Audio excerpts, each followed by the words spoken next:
चलो बाळको केम छो बधा मजामां तो हशो ज। ओके चलो प्रीवियस लेक्चर्सनी अंदर आपणे बधा डिजीज खास करीने लास्टमां आपणे एड्स अने प्लस केन्सर ए डिजीज बधा क्लियर करेला छे। हवे आपणी एनसीईआरटी नी अंदर मेन આપણે બોર્ડમાં નથી ક્લિયર કરવાનું, પરંતુ આપણે નીટ તરીકે ફોકસ કરી અને આપણે જે ટોપિકને ક્લિયર કરવાનો છે એ જે નશાકારક પદાર્થો અને પ્લસ ડ્રગ્સ, નશાકારક પદાર્થો એઝ એ ડ્રગ્સ અને પ્લસ આલ્કોહોલ। તો આપણી બુક્સની અંદરનો જે કન્સેપ્ટ છે એ જે નશાકારક પદાર્થો એઝ એ જે ડ્રગ્સ છે તે અને પ્લસ આલ્કોહોલ કે જેનો અત્યારના સમયમાં આ બંનેનો ઘણો બધો દુરુપયોગ થાય છે। ઉપયોગ તો થાય જ છે પરંતુ દુરુપયોગ થાય છે। ઉપયોગ એટલા માટે કે અમુક ઔષધ તરીકે વપરાય છે। ખાસ કરીને આપણે કફ સિરપ એવો વર્ડ બધા સાંભળેલો, તો એમાં પણ અમુક આલ્કોહોલ છે, પ્લસ ઘણા લોકો ઊંઘવા માટેની ગોળી લેતા હોય છે, જાગવા માટેની ગોળી લેતા હોય છે, તો એમાં અમુક ડ્રગ્સ।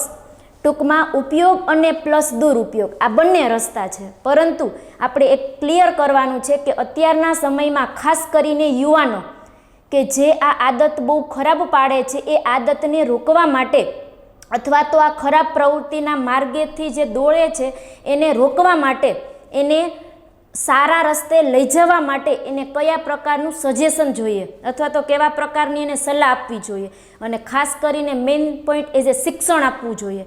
પરંતુ તમને બધાને ખ્યાલ જ છે કે અત્યારે એક તો શિક્ષણ અને પ્લસ સલાહ આ બંનેથી ઘણા લોકો વંચિત છે, જેના કારણે આ રસ્તે દોરી જાય છે। અને નો ડાઉટ એમ પણ કહી શકાય કે શિક્ષણ અને સલાહ હોવા છતાં પણ એ રસ્તે દોરી જાય છે। તો હવે એનું મુખ્ય કારણ શું હોઈ શકે?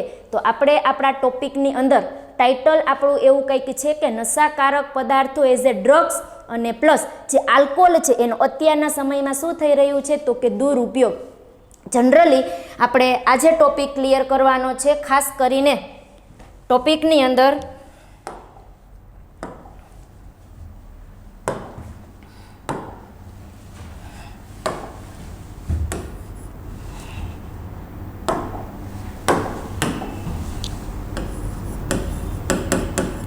નશાકારક પદાર્થો અને આલ્કોહોલ એઝ એ નશાકારક પદાર્થો જેને આપણે શું કહેશું તો કે ડ્રગ્સ એન્ડ આલ્કોહોલ। પણ આલ્કોહોલ છે એ આલ્કોહોલ શું થાય છે તો કે એબ્યુઝ, યુઝ તો થાય છે પરંતુ એબ્યુઝ, યુઝ મીન્સ દુરુપયોગ। જનરલી અત્યારે જે નશાકારક પદાર્થો અને જે આલ્કોહોલ છે એનો શું થઈ રહેલો છે દુરુપયોગ। તો જનરલી એવું કહેવાય છે કે અત્યારે આંકડાકીય સર્વેક્ષણ પરથી એવું કહી શકાય કે સૌથી વધારે આ ડ્રગ્સ અને આલ્કોહોલ એનો ઉપયોગ કોણ કરે છે તો કે સૌથી વધુ યુવાનો અને થોડા એવા પ્રમાણમાં વૃદ્ધ, કે યુવાનો અને વૃદ્ધોમાં આની અસર સૌથી વધુ જોવા મળે છે। પ્લસ જે લોકો યુવાનો અને ગંભીરની અંદર યુવાનો અને વૃદ્ધોની અંદર જે આ ગંભીર અસર જોવા મળે છે એની અંદર પણ ખરાબ પ્રવૃત્તિને કારણે એને ઘણી બધી નુકસાનકારક અસરો ભોગવવી પડે છે। પ્લસ આપણે એવું કહી શકીએ કે આ ખરાબ પ્રવૃત્તિઓને રોકવા માટે એને માત્ર ને માત્ર કેની જરૂર છે તો મુખ્ય આપણે બે કહી શકીએ, એક તો શિક્ષણ અને બીજું શું કહી શકીએ તો કે સલાહ। પરંતુ તમને ખ્યાલ જ છે અત્યારે આ વસ્તુ કોઈને આપી શકાતી નથી, કારણ કે સામે કોઈ લેવા માટે તૈયાર નથી। શું તો કે સલાહ। પણ જો કોઈ વ્યક્તિ સમજે અને સામે જે સારી વ્યક્તિ છે એની સલાહ લેશે તો પોતાનું જીવન આગળ ઇન ફ્યુચર પોતે એને યાદ કરશે કે ભાઈ જે ખરાબ રસ્તે હતા ત્યાંથી મને વાળી અને સારા રસ્તે એડજસ્ટ કરી દીધેલું છે। પરંતુ અત્યારે આ વર્ડથી બધા જેને કહેવાય ને કે શબ્દ સાંભળતા જ એવું કહે છે કે મને સલાહ આપવાની કોઈ જરૂર નથી, પરંતુ ખાસ કરીને જે નશાકારક પદાર્થો અને આલ્કોહોલની જેને કુટેવ છે કે જે એનો દુરુપયોગ કરે છે એ માટે બે મેઇન પોઈન્ટ કહી શકાય, એક તો શિક્ષણ અને બીજું છે સલાહ। પ્લસ જનરલી આપણે થોડાક નામ ક્લિયર કરીએ આલ્કોહોલના। ખાસ કરીને આપણે કદાચ સાંભળેલું હશે એઝ એ અફીણ, ત્યાર પછી ચરસ, ગાંજો, કોકેન, કોકેનને આપણે ક્રેક ને કોક ને ઘણા બધા નામ આપશું. અને મેરિજુઆના. આપણી બુક્સની અંદર આપણે મેઇન અફીણ, ચરસ, ગાંજો, કોકેન અને મેરિજુઆના આટલા કેફી પદાર્થ, આ બધા કેફી પદાર્થને ખાસ ક્લિયર કરવાના છે કે જે વ્યક્તિ એના ઉપયોગથી એના જે બોડીની અંદર જે ખરેખર દેહધાર્મિક ક્રિયાઓ બધી થતી હશે, દેહધાર્મિક ક્રિયાઓને શું કરે છે તો કે અવ્યવસ્થિત કરે છે. તો આપણે સ્ટેપ પછી સ્ટેપ બધા જોશું એટલે એક્ઝેક્ટ ખ્યાલ આવે કે ખરેખર અફીણ શું છે, ચરસ શું છે, ગાંજો શું છે, કોકેન અને મેરિજુઆના. આ જે ગાંજો છે એને આપણે હસીસ પણ કહી શકીએ. સોરી, ગાંજાને નહીં પરંતુ હસીસ એટલે ભાંગ. ભાંગને આપણે બીજું શું કહી શકીએ છીએ તો કે હસીસ. તો આપણે બધા જ પોઈન્ટ આગળ ક્લિયર કરશું કે ખરેખર અફીણ, ચરસ, ગાંજો, કોકેન, મેરિજુઆના અને હસીસ આ બધા કેફી પદાર્થ કેવી રીતના વ્યક્તિ બોડીમાં લે છે અથવા તો પહેલાં કેમાંથી મળે છે, એ મળ્યા પછી પોતે કેટલી માત્રામાં લે તો કેવા પ્રકારની એના બોડીમાં અસર થાય છે. ડન. તો સ્ટેપ પછી સ્ટેપ આપણે ક્લિયર કરીએ. એમાં સૌથી પ્રથમ પહેલું આપણે શું ક્લિયર કરશું તો કે એઝ એ અફીણ. સૌ પ્રથમ આપણે ક્લિયર કરશું એઝ એ અફીણ. તો અફીણ માટેનો કન્સેપ્ટ આપણે ખાસ ક્લિયર કરવાનો છે, જેમાં અફીણ તરીકે સૌ પ્રથમ તો કેમાંથી મેળવવામાં આવે છે તો ખાસ યાદ રાખજો, ઓપિયમ પોપી. આ ઓપિયમ પોપી વનસ્પતિમાંથી, જેનું સાયન્ટિફિક નેમ છે સોમનીફેરમ. ઓપિયમ પોપી જેનું સાયન્ટિફિક નેમ છે સોમનીફેરમ પાપાવેરસ.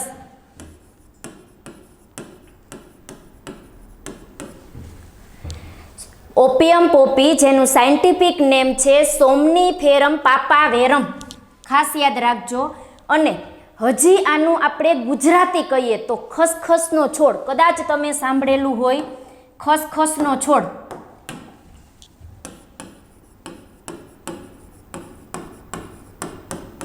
આપણી બુક્સ એનસીઆરટીની બુક્સની અંદર આપણે આપેલું જ છે શું તો કે સોમનીફેરમ પાપાવેરમ સાયન્ટિફિક નેમ અથવા તો ઓપિયમ પોપી. એ વનસ્પતિની અંદર જોજો ખાસ આપણે એમાં સ્ટેપ પછી સ્ટેપ ક્લિયર કરીએ. જે અફીણ છે એ પહેલાં તો કેમાંથી મેળવવામાં આવે છે તો અફીણ માટે જનરલી આપણે એવું કહી શકીએ કે જે ઓપિયમ પોપી નામની વનસ્પતિ છે એ ઓપિયમ પોપી વનસ્પતિના અપરિપક્વ ફળ અથવા તો ડોડો. અપરિપક્વ ફળ અથવા તો ડોડો. ડોડો એટલે કહેવામાં આવે છે કે એનું જે સ્ટ્રક્ચર છે એ કેવા ટાઈપનું છે તો કે ડોડો. આપણે હમણાં આગળ જોશું કે ઓપિયમ પોપી આપને કેવી જોવા મળે. બરાબર, હું તમને ક્લિયર કરાવું છું, બતાવું છું. ઓપિયમ પોપી વનસ્પતિમાં અપરિપક્વ ફળ અથવા તો ડોડામાં ચીરો પાડી અને આપણે શું મેળવી શકીએ છીએ તો કે અફીણ, કે જે એક પ્રકારનું કેવું છે તો કે સૂકું દુગ્ધ છે. દુગ્ધ એટલે આપણે એને બીજા અર્થમાં કહેશું લેટિક્સ. લેટિક્સ અથવા તો ક્ષાર. તો સૂકું દુગ્ધ એઝ એ જનરલી એને આપણે બીજું શું કહેશું તો કે લેટિક્સ. ઓપિયમ પોપી વનસ્પતિમાંથી ખાસ કરીને અપરિપક્વ ફળ અથવા તો ડોડો કે જેમાં ચીરો પાડી અને એક પ્રકારનું દુગ્ધ કે જે કેવા પ્રકારનું દુગ્ધ છે તો કે સૂકું દુગ્ધ કે જે લેટેક્સ તરીકે ઓળખાશે એમાંથી અફીણ મેળવવામાં આવે છે. હવે ખાસ ક્લિયર કરજો, આ અપરિપક્વ ફળ અને અથવા તો ડોડો છે એનું બીજ, જો એ બીજ અપરિપક્વ હશે, ખાસ ક્લિયર કરજો, અપરિપક્વ ફળનું બીજ હજી અપરિપક્વ છે એનો મતલબ કે પરિપક્વ નથી થયું ત્યાં સુધી આપણે એનો ઉપયોગ કેના તરીકે કરશું તો કે ઔષધ તરીકે. અપરિપક્વ બીજનો ઉપયોગ આપણે કેના તરીકે કરશું તો કે ઔષધ તરીકે. પરંતુ થોડાક સમય પછી આ જે અપરિપક્વ ફળ છે એ પોતાનો ગુણધર્મ ગુમાવે છે અને જનરલી જે પરિપક્વ બને છે પછી આપણે એનો ઉપયોગ કેના તરીકે કરીએ છીએ તો ખાસ યાદ રાખજો, પછી આપણે એનો ઉપયોગ કેના તરીકે કરશું તો કે એઝ એ ખોરાક તરીકે. MCQ તરીકે ખાસ ક્લિયર કરજો. અપરિપક્વ બીજ છે ત્યાં સુધી આપણે આજે ઓપિયમ પોપીમાંથી મેળવેલું અફીણ છે એનો ઉપયોગ આપણે ઔષધ તરીકે કરીએ છીએ, પરંતુ જ્યારે એ ફળ છે થોડાક સમય પછી પરિપક્વ થઈ જશે પછી એ પોતે આજે એનો અપરિપક્વ ઔષધનો ગુણ છે પોતે શું કરી દેશે, ગુમાવી દેશે. તો પછી આપણે એનો ઉપયોગ એના તરીકે કરીશું તો કે ખોરાક તરીકે એઝ એ પરિપક્વ બીજ. અને અપરિપક્વ બીજ, તો અપરિપક્વ બીજનો ઔષધ તરીકે ઉપયોગ કરશું અને પરિપક્વ બીજનો ઉપયોગ આપણે કેના તરીકે કરીશું, ખોરાક તરીકે. નેક્સ્ટ એનાથી આગળ વધીએ.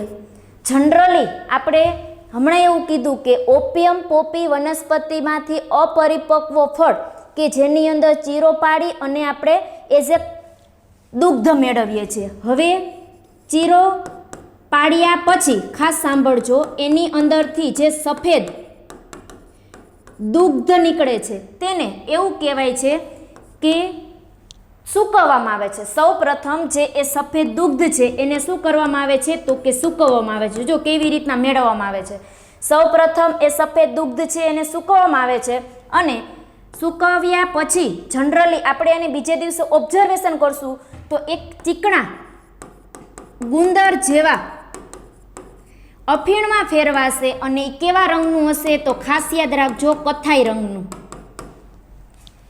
અપરિપક્વ ફળની અંદર ચીરો પાડી એમાંથી આપણે સફેદ દુગ્ધ જે મળે છે લેટિક્સ તે સૂકવવામાં આવે છે. સૂકવ્યા બાદ એને આપણે બીજે દિવસે જ્યારે ઓબ્ઝર્વેશન કરીશું ત્યારે એ કથ્થાઈ રંગનું હશે, એટલે એક પ્રકારનું ચીકરા ગુંદર જેવું હશે. તો એને આપણે કેના તરીકે ઓળખશું તો કે એઝ એ અફીણ. ટૂંકમાં અફીણ ઓપિયમ પોપી વનસ્પતિમાંથી કેવી રીતે મેળવવામાં આવે છે, પ્લસ અફીણ છે એ કઈ જગ્યાએ ઇફેક્ટ કરે તો ખાસ યાદ રાખજો, અફીણ છે એ મધ્યસ્થ ચેતાતંત્ર. અફીણ એઝ એ ખાસ કરીને ઇફેક્ટ તો કે મધ્યસ્થ ચેતાતંત્ર અને જઠરના આંત્રમાર્ગમાં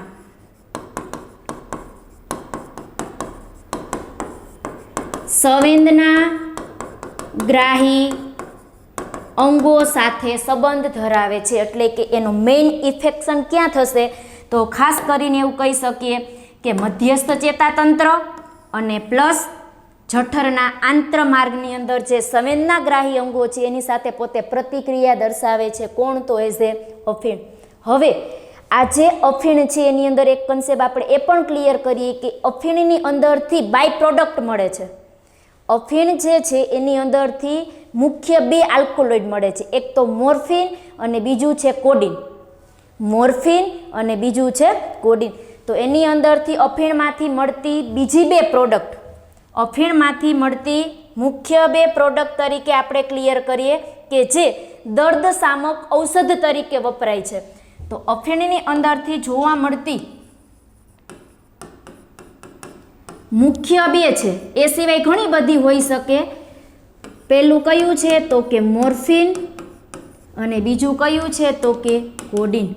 પરંતુ આપણે એની સાથે એક ખાસ કરીને ક્લિયર કરવાનું છે જે આપણી બુક્સમાં આપેલું છે, હેરોઇન, જેને આપણે બીજું ઘણા નામથી ઓળખી શકશું. એક નામ આપણે આપી દઈ સ્મેક. મુખ્ય બે છે, એક મોર્ફિન અને એક કોડિન. પણ એ સિવાય આપણે એની બીજી પ્રોડક્ટ પણ છે કે જે આપણે ક્લિયર કરશું એઝ એ હેરોઇન. તો હવે જે આ મોર્ફિન છે એ ખરેખર મોર્ફિન આપણા બોડીમાં કેવી રીતના ઇફેક્ટ કરે છે, એક તો પહેલું પીડાનાશક દવા તરીકે એટલે કે પીડાનાશક ઔષધ તરીકે કાર્ય કરે છે, પ્લસ પોતે ઉત્તેજક દ્રવ્ય તરીકે પણ કાર્ય કરે છે અને ખાસ કરીને નાના મગજના ચેતાકોષ પર કાર્ય કરે છે. કોણ તો કે એઝ એ મોર્ફિન. MCQ તરીકે પૂછી શકાય, આપણા ટેક્સ્ટબુકનો જ વર્ડ છે. ઉત્તેજક દ્રવ્ય તરીકે કાર્ય કરે છે, પીડાનાશક ઔષધ છે અને પ્લસ આપણા નાના મગજના ચેતાકોષો ઉપર પોતે શું કરે છે, કાર્ય. અને ખાસ એનો એક કન્સેપ્ટ એ યાદ રાખજો કે જનરલી જે વ્યક્તિને કોઈ પીડા થાય છે એ પીડાને અવરોધી, જોજો પીડાને પોતે શું કરે છે તો કે અવરોધે છે અને શરીરને પીડાથી શું કરે છે તો કે મુક્ત કરે છે. શરીરને પીડાથી શું કરે છે? મુક્ત કરે છે. કોણ? As a morphine. MCQ તરીકે ખાસ ફોલો કરજો. મોર્ફિન પીડાનાશક ઔષધ તો આપણે કીધું, જેથી કરીને ઉત્તેજક દ્રવ્ય તરીકે પણ કાર્ય કરે છે. નાના મગજના ચેતાકોષો પર કાર્ય કરી પીડાને અવરોધી અને શરીરને પીડાથી શું કરે છે? મુક્ત. એઝ એ કોણ? મોર્ફિન. નેક્સ્ટ એનાથી આગળ કોડીન. એ પણ એક પીડાનાશક દવા છે. એ પણ એક શું છે તો કે પીડાહારક દવા છે. પ્લસ આ કોડીન છે એ કદાચ આપણે કફ સિરપ, જોજો પીડા કોડીનનો ઉપયોગ આપણે કેના તરીકે કરીએ છીએ? Cough syrup. કારણ તો એ કફની જે પ્રક્રિયા છે એ કફની પ્રક્રિયા અથવા તો માત્રાને શું પાડે છે તો કે ધીમી પાડે છે. કફની માત્રાને શું પાડે છે તો કે ધીમી પાડે છે. ખાસ યાદ રાખજો, MCQ તરીકે પૂછી શકાય. કફની માત્રાને ધીમી પાડે છે અથવા તો જે કફની બનવાની પ્રક્રિયા છે એને શું પાડે છે? ધીમી. એટલે આપણે એનો ઉપયોગ ખાસ કરીને કેના તરીકે કરીએ છીએ તો કે કફ સિરપ. ખાસ કરીને આપણા બોડીની અંદર આંતરડામાં આ જે કોડીન છે એ આંતરડામાં એક પ્રકારની જે તાણ આવે છે એ પ્રક્રિયાને પણ શું પાડે છે તો કે ધીમી પાડે છે. આંતરડામાં જે તાણની પ્રક્રિયા છે એ પ્રક્રિયાને પોતે શું પાડે છે? જનરલી જઠર અને આંતરડા બેયમાં, જઠર અને આંતરડા બંનેમાં તાણની પ્રક્રિયાને કેવી કરે છે? સ્લો કરે છે. તો કોડીન કારણ કે કફ સિરપ છે તો પીડાહારક દવા તરીકે તો છે જ. કફ સિરપ એટલે કે કફની પ્રક્રિયાને કેવી પાડે છે તો કે ધીમી પાડે છે અને ખાસ કરીને આંતરડામાં અને જઠરમાં જે તાણની પ્રક્રિયા છે એને કેવી કરે છે? સ્લો કરે છે. તો એઝ એ કોડીન. આ ફર્સ્ટ આલ્કોલોઇડ હતું. આની ઉત્પત્તિ તરીકે અફીણમાંથી મળતું પહેલું અને અફીણમાંથી મળતું મુખ્ય આલ્કોલોઇડ કયું છે? કોડીન બીજું. અને એ સિવાય ઘણી બાય પ્રોડક્ટ મળે છે. એમાંથી આપણે ખાસ ક્લિયર કરીએ કઈ તો કે હેરોઇન. હવે આપણે જનરલી એવું કીધું કે એને આપણે સ્મેક, જોજો એને સ્મેક તરીકે પણ ઓળખાય છે અને બીજું એને એવું કહી શકાય ડાય એસિટાઇલ મોર્ફિન. એ ડાયલ એસિટાઇલ મોર્ફિન તરીકે પણ ઓળખાય છે. અને એ સિવાય બ્રાઉન સુગર, કદાચ નામ સાંભળેલો હોય. આ બ્રાઉન સુગર છે ખાસ યાદ રાખજો હેરોઇનની અશુદ્ધિ છે. શું છે? હેરોઇનની અશુદ્ધિ. ઘણી વખત આ MCQ તમને પૂછાય છે કે બ્રાઉન સુગર શું છે? તો ખાસ યાદ રાખજો હેરોઇનને બ્રાઉન સુગર કહી શકાય, પરંતુ હેરોઇનની અશુદ્ધિ એટલે એને કહેશું બ્રાઉન સુગર. જેને હેરોઇન પણ કહી શકાય, સ્મેક પણ કહી શકાય, ડાયએસિટાઇલ મોર્ફિન પણ કહી શકાય અને બ્રાઉન સુગર પણ કહી શકાય. ખાસ કરીને જે પાપાવેર સોમનીફેરમ, પાપાવેર સોમનીફેરમ આપણે જે આગળ જનરલી જોયું તે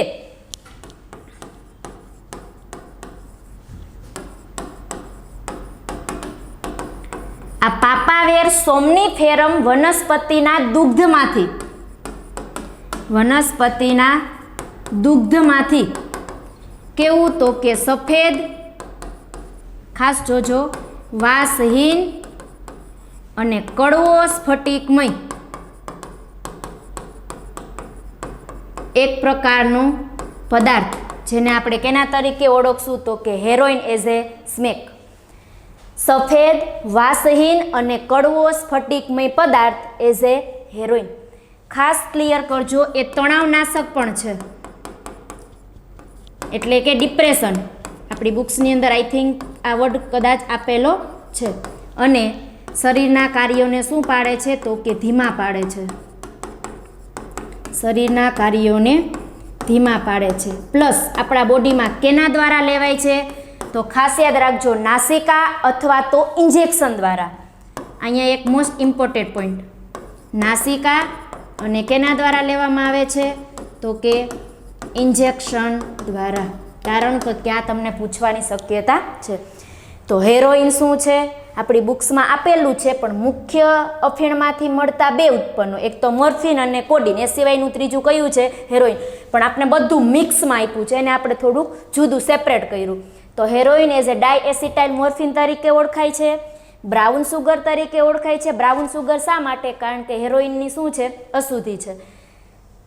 પાપાવેર સોમનીફેરમ વનસ્પતિ, આપણે જે ઓપિયમ પોપી છે એનું સાયન્ટિફિક નેમ એ જ વનસ્પતિની જ બધી છે. તો એ દુગ્ધમાંથી મળતું એક પ્રકારનું સફેદ વાસહીન અને કડવો સ્ફટિકમય પદાર્થ એઝ એ સ્મેક, તણાવનાશક છે અને પ્લસ શરીરના કાર્યોને શું પાડે છે? તો કે ધીમા પાડે છે. કેવી રીતના બોડીમાં લેવામાં આવે છે?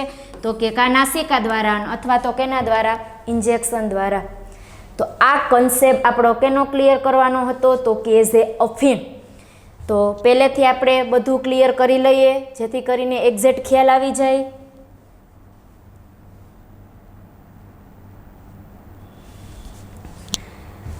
અફીણ જે ખાસ કરીને ઓપિયમ પોપી અને અથવા તો અહીંયા આપણે સોમનીફેરમ પાપાવેરમ લખ્યું છે, પરંતુ અહીંયા આપણે સાચું ક્લિયર કરી જ દીધેલું છે. પાપાવેર સોમનીફેરમ, પાપાવેર સોમનીફેરમ ત્યાં ક્લિયર કરી જ દઉં.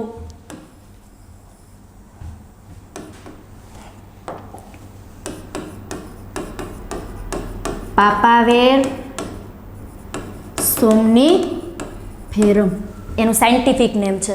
તો ઓપિયમ પોપી એ વનસ્પતિ, ખાસ કરીને આપણે એને બીજું ગુજરાતી વર્ડ શું કહી શકીએ? તો કે ખસખસનો છોડ, કે જેની અંદર અપરિપક્વ ફળ અથવા તો ડોડો કે જેમાં ચીરો પાડી અને એમાંથી શું મેળવવામાં આવે છે? તો કે અફીણ. હવે આ જે અફીણ છે એ જનરલી કેવું છે? તો કે સૂકું દુગ્ધ છે.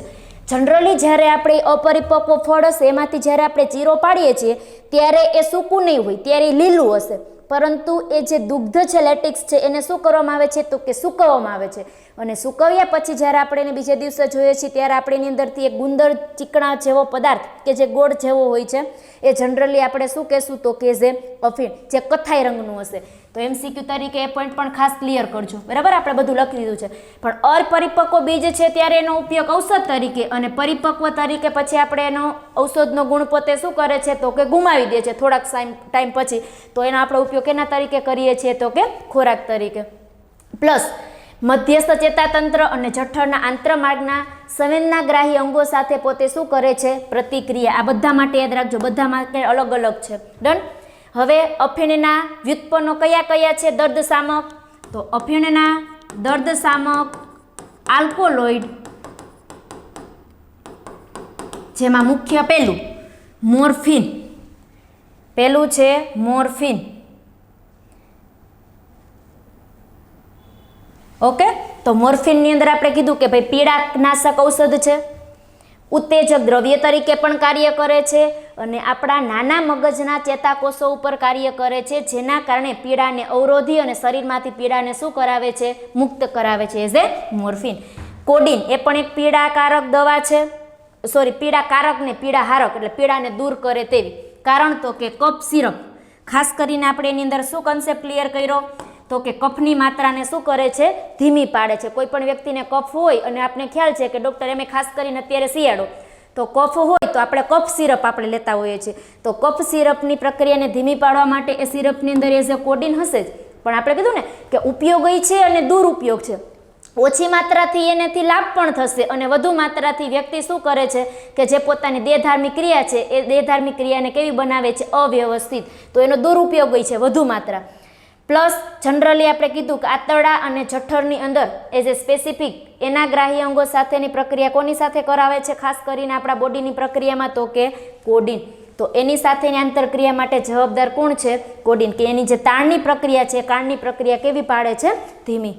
હેરોઇન, હવે તો ક્લિયર થઈ ગયું. સ્મેક કયો, ડાયએસિટાઇલ મોર્ફિન કયો, બ્રાઉન સુગર કયો. પ્લસ એ કેવું છે? તો કે પાપાવેર સોમનીફેરમ વનસ્પતિના દુગ્ધમાંથી એઝ એ સફેદ વાસહીન અને કડવો સ્ફટિકમય પદાર્થ છે કે જે તણાવનાશક અથવા તો આપણે એને બીજું શું કહેશું? તો કે ડિપ્રેશન અને શરીરના કાર્યોને કેવો પાડે છે? ધીમા.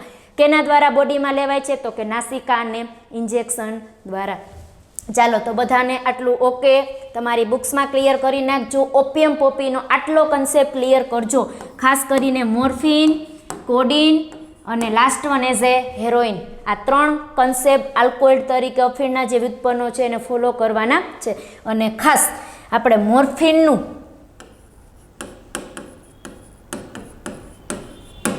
બંધારણ જોઈએ, બરાબર, કેમિકલ સ્ટ્રક્ચર એનું કેવું હોય તે. તો જનરલી આપણે કદાચ ક્યારેક MCQમાં પૂછી શકાય એટલે આપણે એના સ્ટ્રક્ચરને ફોલો કરીએ.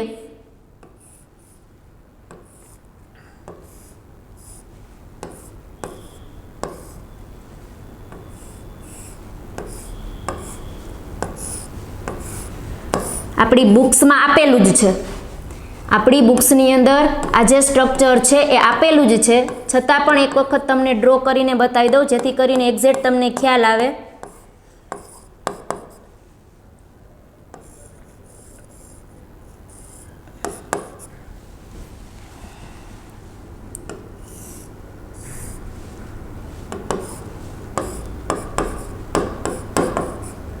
છેલ્લે હમણાં તમને આ સ્ટ્રક્ચર ક્લિયર કરાવીશ જે તમારી બુક્સની અંદર આપેલું છે તે, બરાબર. મોર્ફિનનું સ્ટ્રક્ચર, કારણ તો કે તમને MCQ તરીકે ક્યાંક ડ્રો કરેલું હોય તો પૂછે કે આ સ્ટ્રક્ચર કેનું છે, કારણ કે આપણી બુક્સમાં બે આપ્યા છે, એક મોર્ફિનનું આપ્યું છે અને બીજું કેનાબિનોઇડનું આપ્યું છે. તો મોર્ફિનનું સ્ટ્રક્ચર બધાને ક્લિયર, કે જેની અંદર ખાસ કરીને બેન્ઝીનની રિંગ 1, 2, 3 ને 4 અને પ્લસ આ હેક્ઝાગોનલ છે અને આ કેવું છે પેન્ટાગોનલ. તો 4 હેક્ઝાગોનલ અને આ પેન્ટા, જો આમાં 6 થઈ જશે, 1, 2, 3, 4, 5 ને 6, બરાબર. તો 4 હેક્ઝાગોનલ છે અને એક પેન્ટાગોનલ છે, એ તરીકે જે સ્ટ્રક્ચર બને એને કહેવામાં આવે છે મોર્ફિનનું સ્ટ્રક્ચર. તો એ પણ ખાસ યાદ રાખજો, એઝ MCQ તરીકે તમને પૂછી શકાય મોર્ફિનનું સ્ટ્રક્ચર. ચાલો, તો આટલો કન્સેપ્ટ પોઝ કરી અને ક્લિયર કરો એટલે આગળ વધીએ. ઓકે, ચલો ડન. નેક્સ્ટ એનાથી આગળ નંબર 2, જેનું કન્સેપ્ટ છે કેનાબિનોઇડ. નંબર 2,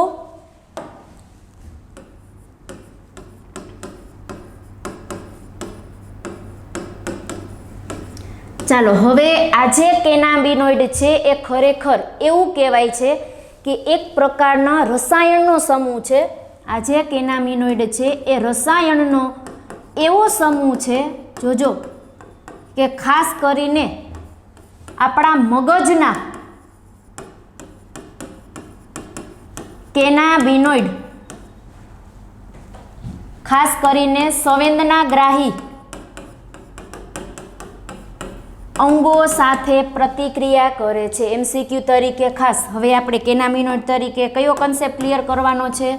તો કે મગજની અંદર. આગળ આપણે જનરલી કેના તરીકે મધ્યસ્થ ચેતાતંત્ર અને જઠરાંતરીય માર્ગ એનો કન્સેપ્ટ હતો. હવે કેનાબિનોઇડ છે કે જે રસાયણનો એક એવો સમૂહ છે કે જે મગજના કેનાબિનોઇડ ગ્રાહી અંગો સાથે પોતે શું કરે છે? તો કે આંતરક્રિયા કરે છે, પ્રતિક્રિયા કરે છે. હવે કુદરતી કેનાબિનોઇડ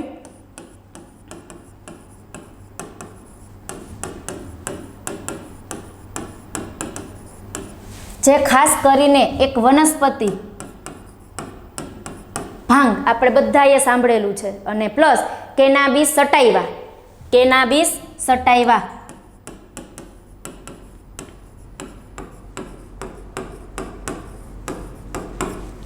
આ વનસ્પતિના પુષ્પ વિન્યાસમાંથી મેળવવામાં આવે છે. હવે પુષ્પ વિન્યાસ શું છે તમને બધાને ખ્યાલ છે, બરાબર? 11th ની અંદર કન્સેપ્ટ ક્લિયર કર્યો છે. એ કુદરતી કેનાબિનોઇડ જનરલી ભાંગ એઝ એ જેનું નામ છે કેનાબિસ સટાઇવા વનસ્પતિના પુષ્પ વિન્યાસમાંથી મેળવવામાં આવે છે, જેને આપણે કેના તરીકે ક્લિયર કરશું? તો કે જે કેનાબિનોઇડ. પ્લસ એવું કહેવાય છે કે આ જે કેનાબિનોઇડ છે તે, જોજો ખાસ, આ જે કેનાબિનોઇડ છે એ વનસ્પતિમાં એના પર્ણો, જોજો, એના પર્ણો પ્લસ પુષ્પ અને રાડ એઝ એ આપણે જેને રેઝિન, આ ત્રણેય સંયોજનનો સાથે ઉપયોગ કરી અને એમાંથી જોજો શું મેળવવામાં આવે છે? તો હમણાં આપણે આગળ જોયું હતું તે, એક તો ચરસ, ગાંજો, જોજો, ચરસ, ગાંજો અને હસીસ, જેને આપણે હમણાં કીધું ભાંગ. આ ત્રણેય શેમાંથી મેળવવામાં આવે છે? તો કે વનસ્પતિના, અને ખાસ કરીને મેરીજુઆના હમણાં તમને આગળ એક ડિટેલ ક્લિયર કરાવું છું કે ખરેખર આ ચારે આપણે એનસીઆરટી પ્રમાણે પહેલાં ક્લિયર કરીએ, પછી જનરલી કહું છું કે આ જે ત્રણેય છે ને એ જનરલી કેનાબિસ સટાઈવા છે ને એની જગ્યાએ કેનાબિસ ઇન્ડિકા સટાઈવાથી મેળવવામાં આવે છે. આ કેનાબિસ સટાઈવામાંથી મેળવવામાં આવે છે અને આ જે ત્રણેય છે ટૂંકમાં આનામાંથી મેરીઝુઆના મેળવવામાં આવે છે. અને ચરસ, ગાંજો અને હસીસ એ જે ભાંગ આ જે ત્રણેય છે જનરલી કેમાંથી મેળવવામાં આવે છે તો કે ઇન્ડિકા સટાઈવા. તો હમણાં આપણે ક્લિયર કરશું કે કેવી રીતના એનો કન્સેપ્ટ આગળ ક્લિયર કરી શકાય. તો વનસ્પતિના પર્ણો, પુષ્પ અને રાળ આ ત્રણેય સંયોજનનો સંયુક્ત રીતે ઉપયોગ કરી અને એમાંથી ચરસ, ગાંજો અને હસીસ અથવા તો આપણે મેઇન જે મેરીજુઆના છે એ શું કરવામાં આવે છે, મેળવવામાં આવે છે. કેવી રીતના મેળવવામાં આવે છે તો ખાસ યાદ રાખજો, અંતઃશ્વસન અને મુખ અંતગ્રહણ દ્વારા.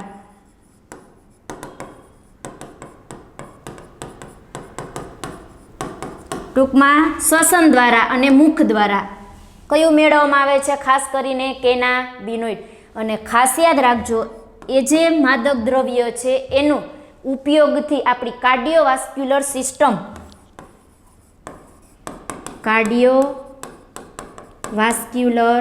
સિસ્ટમ ને શું કરે છે તો કે અસર કરે છે.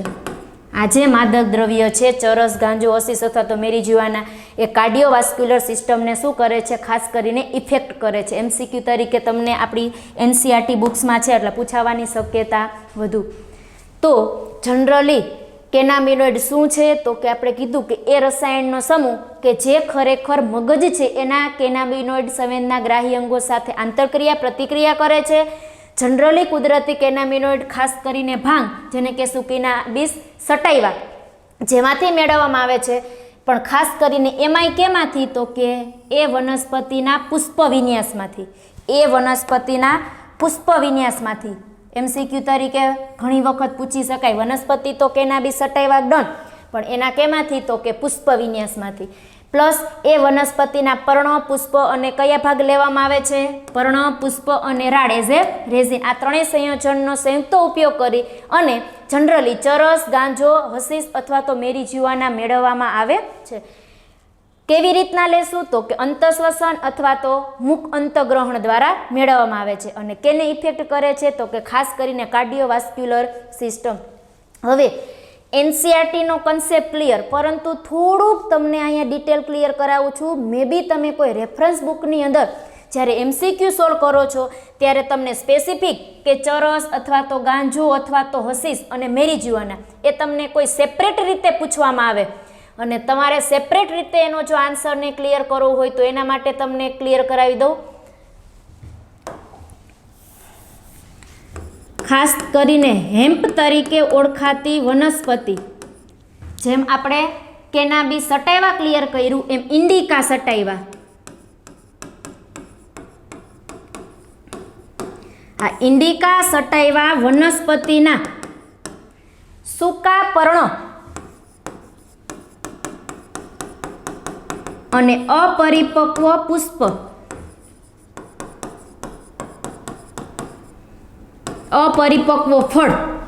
જોજો, હેમ્પ તરીકે ઓળખાતી ઇન્ડિકા સટાઈવા વનસ્પતિ છે કે જેના સૂકા પર્ણો અથવા તો અપરિપક્વ ફળમાંથી મેળવવામાં આવતું શું તો એના માટે ખાસ ક્લિયર કરી દઉં 3.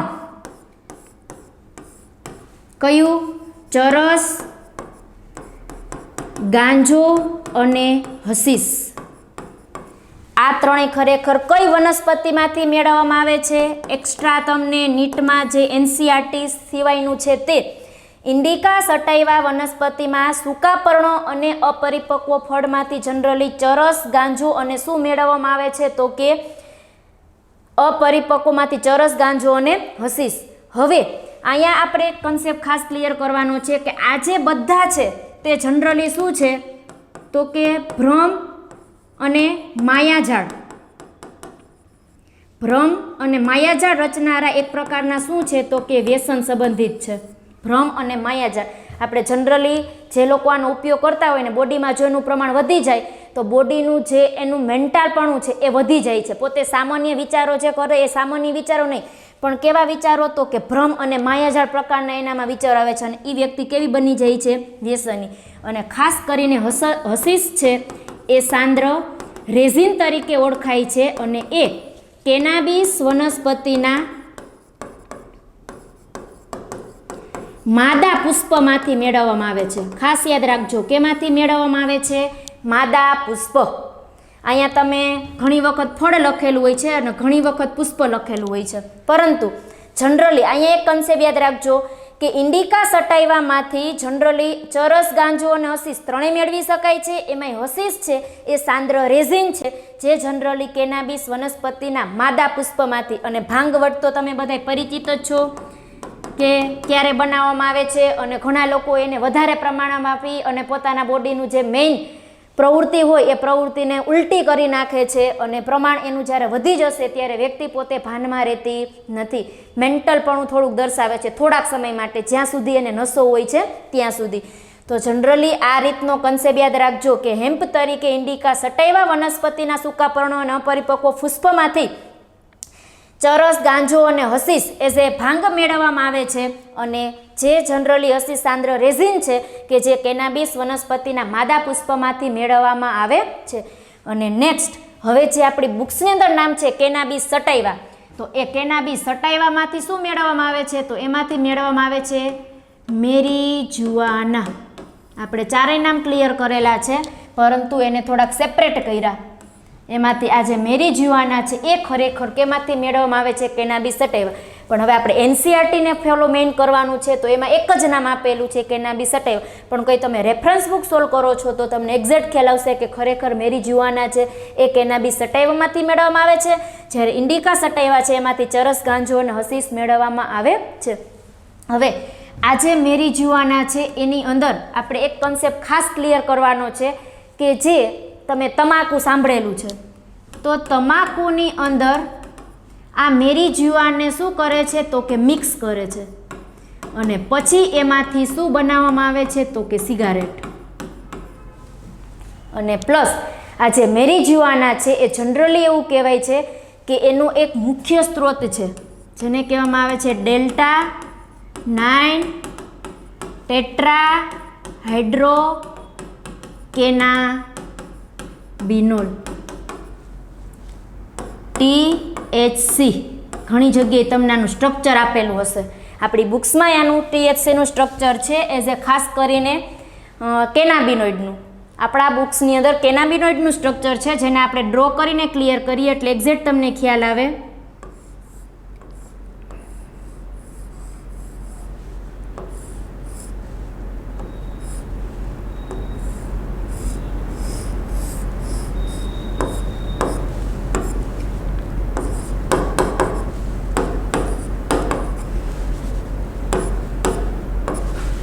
ચાલો, આ કેનું સ્ટ્રક્ચર છે?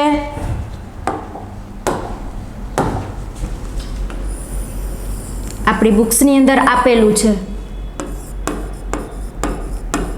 કેનાબિનોઇડ સ્ટ્રક્ચર. આ પણ તમને એમસીક્યુમાં પૂછી શકાય. બે સ્ટ્રક્ચર આપણી બુક્સમાં ફોલો કર્યા, એક તો આપણે આગળ મોર્ફિનનું અને નંબર 2 કેનું? તો કે કેનાબિનોઇડ. હવે આ જે મેરીજુઆના છે આપણે જનરલી શું ક્લિયર કરેલું? તો કે તમાકુ પ્લસ આ જે મેરીજુઆના છે એને સાથે મિક્સ કરી અને એમાંથી શું બનાવવામાં આવે છે? તો કે સિગારેટ, જે આપણે બધાને અત્યારે ખ્યાલ છે કે યુવાનો છે એ સૌથી વધુ આનો ઉપયોગ કરે છે. એની અંદર એક મુખ્ય સ્ત્રોત કોણ છે? તો કે ડેલ્ટા 9 ટેટ્રાહાઇડ્રોકેનાબિનોલ. હવે આની જનરલી સામાન્ય રીતે એની જે અસર છે એ આપણે સ્પષ્ટ રીતના જોઈ શકતા નથી, કારણ તો કે જુદી જુદી વ્યક્તિઓમાં એની અસર કેવી હોય છે? જુદી જુદી. પરંતુ સામાન્ય એવી અસરને આપણે જો ફોલો કરવી હોય તો આપણે એવું કહી શકીએ, સામાન્ય રીતે આપણે જો એને ક્લિયર કરવું હોય તો આપણે એવું કહી શકીએ કે જેની અંદર આંખની કીકી પોળી થવી, જોજો, આંખની કીકી પોળી થવી પ્લસ મૂત્રનું પ્રમાણ વધવું, મૂત્રનું પ્રમાણની અંદર શર્કરાનું પ્રમાણ પણ વધવું,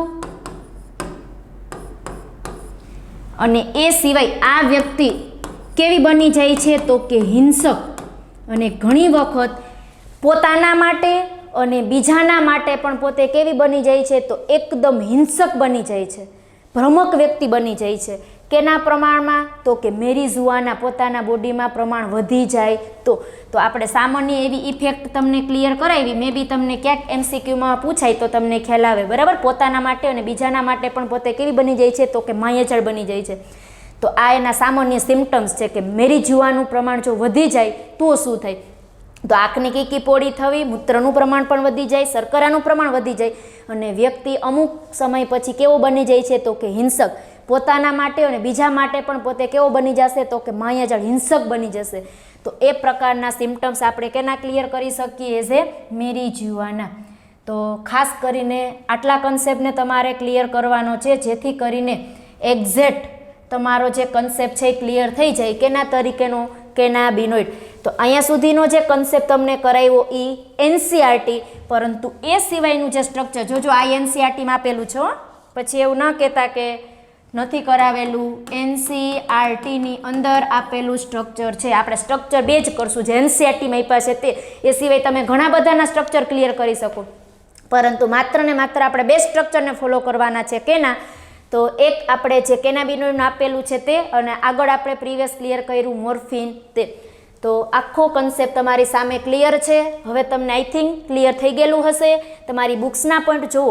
બીજું, ઘણી વખત તમે એવું કમ્પેરિઝન કરતા હશો કે મેડમે ટેક્સ્ટ બુકમાં છે એનાથી થોડુંક કંઈક અલગ કર્યું, અલગ થોડુંક લખ્યું, પણ એવું જરૂરી નથી કે ટેક્સ્ટ બુક, પણ ટેક્સ્ટ બુકનો કન્સેપ્ટ ઓલ ઓવર આવી જવો જોઈએ. આમાંથી મોસ્ટલી આપણા ટેક્સ્ટ બુકનો એક પણ કન્સેપ્ટ છૂટતો નથી અને છોડવાનોય નથી. કારણ તો કે આપણે નીટની અંદરનો બધો જ કન્સેપ્ટ NCERTની લીટી ટુ લીટી છે, એટલે 99.99% આપણી NCERTની લીટીનો એક પણ કન્સેપ્ટ છૂટતો નથી. પણ એ સિવાય પ્લસમાં એટલે ક્લિયર કરાવું છું કે તમને ક્યારેક MCQ તમે સોલ્વ કરો છો, રેફરન્સ બુક જોવો છો, ત્યારે તમને કેનાબિસ સટાવવાની જગ્યાએ મે બી ઇન્ડિકા સટાવ્યા આવે તો તમને ખ્યાલ આવે કે આવું તો મેં કાંઈ ભણેલા નથી, પરંતુ છે શું, તો કે એ કેનાબિનોઇડ જ છે, કે જે એની બીજી જાત વનસ્પતિ છે. કઈ, તો કે ઇન્ડિકા સટાવ્યા, કે જે હેમ્પ તરીકે ઓળખાતી એ જે ઇન્ડિકા સટાવ્યા છે એના સૂકા પર્ણો અને અપરિપક્વ પુષ્પમાંથી ચરસ, ગાંજો અને હસીસ મેળવી શકાય છે, જેમાં હસીસ એ જે સાંદ્ર રેઝિન છે, અને ખાસ કરીને એ ભાંગ છે એ ખરેખર જ્યારે બનાવવામાં આવે છે આપણે બધાને ખ્યાલ છે, બરાબર. તો એ કેનાબિસ વનસ્પતિના માદા પુષ્પમાંથી, કારણ કે અહીંયાથી તમને ઘણી વખત MCQ પૂછી શકાય કયા પુષ્પમાંથી, ખાસ કરીને માદા પુષ્પમાંથી. પ્લસ ભ્રમ અને માયાજાળ પ્રકારનું વ્યસન પ્રેરે છે મેરિઝુઆના. તો તમાકુ અને મેરિઝુઆનાને મિક્સ કરી અને સિગારેટમાં એનો શું કરે છે, તો કે ઉપયોગ કરે છે, જેના કારણે એની અંદરનો મુખ્ય સ્ત્રોત કયો છે, તો કે ડેલ્ટા-9 ટેટ્રાહાઇડ્રોકેનાબિનોલ. અને પ્લસ આજે એક પ્રકારનું THC, જેનું ફૂલ ફોર્મ તમને ક્લિયર કરાવેલું છે. અને ખાસ એવું કહેવાય છે કે જો વ્યક્તિ વારંવાર અને નિયમિત સેવન કરે, તો ખાસ કરીને આપણે જે પેલું હેરોઈન જે આગળ ક્લિયર કરેલું ને, એ સ્મેક કે બ્રાઉન સુગર, એમાં વ્યક્તિ જો વારંવાર, ખાસ કરીને અફીણમાંથી જે મળતા વ્યુત્પન્નો, એનો વારંવાર અને નિયમિત જો એનું સેવન કરે તો વ્યક્તિ વ્યસની પણ બની જાય છે. આ ખાસ યાદ રાખજો. જનરલી બધા માટે કોમન હોય છે, પરંતુ એ હેરોઈન તો ખાસ બ્રાઉન સુગર તરીકે જે આપણે આગળ ક્લિયર કરેલું તે, કે જો કોઈ પણ આલ્કોહોલ, XYZ આલ્કોહોલ, એનું નિયમિત અને વારંવાર જો સેવન કરવામાં આવે તો વ્યક્તિ શું થાય છે, તો કે વ્યસન તરફ દોડી જાય છે. કારણ તો કે એને ઉલ્લાસની, આમ જેને કહેવાય ઉત્સાહની અનુભૂતિ કરાવે છે, પોતાના બોડીમાંથી પીડાને દૂર કરે છે, પોતાને ખુશ રાખે છે. તો વ્યક્તિ અત્યારે એવું જ ઈચ્છે છે.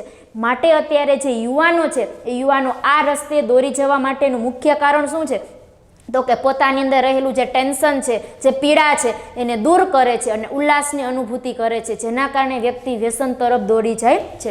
ચાલો, તો આ કન્સેપ્ટ આઈ થિંક બધાને ક્લિયર. ટેક્સ્ટ બુક, NCERT, રસાયણનો સમૂહ, મગજના કેનાબિનોઇડ ગ્રાહી અંગો તરીકે, કુદરતી તો ખાસ કરીને ભાંગ, જેમાં કેનાબિસ સટાવ્યા, એના પુષ્પ વિન્યાસમાંથી પર્ણપુષ્પરાળ, જનરલી મિક્સ સંયોજનનો ઉપયોગ કરી અને ચરસ, ગાંજો, હસીસ અને મેરિઝુઆના મેળવવામાં આવે છે. અંતઃશ્વસન અને મુખ અંતઃગ્રહણ દ્વારા લેવામાં આવે છે. અને MCQ તરીકે ખાસ કાર્ડિયોવાસ્ક્યુલર સિસ્ટમ ઉપર શું કરે છે, તો કે ઇફેક્ટ.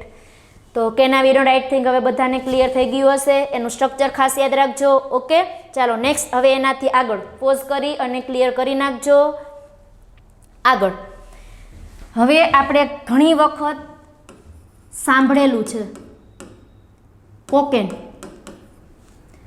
આલ્કોલોઇડ. હવે આ જે કોકેન છે એને આપણે બીજા કયા કયા નામથી ઓળખી શકીએ? તો આગળ હમણાં મેં તમને કીધું કોક કહેવાય, ક્રેક કહેવાય, એ બધા કોકેનના બીજા નામ છે. પરંતુ આ જે કોકેન છે દ્રવ્ય પદાર્થ, આ કેમાંથી કેફી પદાર્થ સોરી એ કેમાંથી મેળવવામાં આવે છે? તો ખાસ યાદ રાખજો, દક્ષિણ અમેરિકાની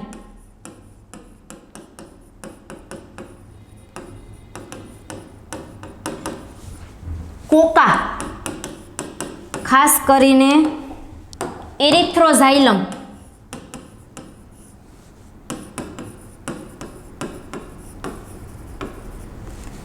એરિથ્રોઝાઇલમ કોકામાંથી